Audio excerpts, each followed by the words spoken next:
राष्ट्रवादी शरदचंद्र पवार पक्षातील प्रवेशाआधी सुधाकर भालेराव भाजप कार्यालयात पोहोचलेले आहेत।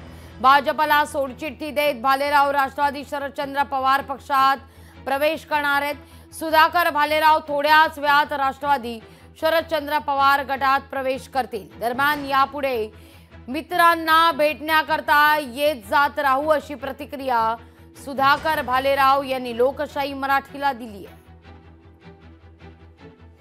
याविषयी अधिक माहिती घेतोय आपले प्रतिनिधी चेतन ननावरे यांच्याकडून। चेतन, सोडचिठ्ठी देण्याकरता भाजप कार्यालयात पोहोचलेले होते, पण यापुढे मित्रांना भेटण्याकरता येत जात राहू असं सुधाकर भालेराव म्हणतायत।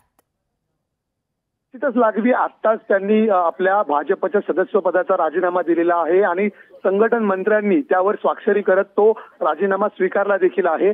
एकंदरीतच आपण पाहिलं तर सुधाकर भालेराव यांनी 2014ला भाजपमधून त्या ठिकाणी निवडणूक जिंकलेली होती, मात्र 19ला संजय बनसोडे यांच्याकडून त्यांचा पराभव झालेला होता। संजय बनसोड सध्या आता महायुतीमध्ये मंत्री म्हणून कार्यरत आहे, त्यामुळे यावेळीची ही जागा महायुतीला कुठेतरी संजय बनसोडे यांच्यासाठी सोडावी लागू शकते।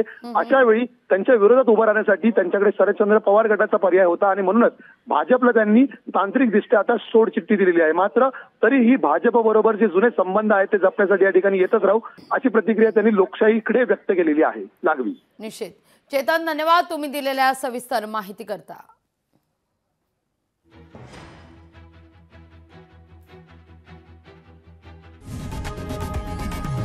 लोकशाही मराठी ऐका, पहा, जागरूक रहा।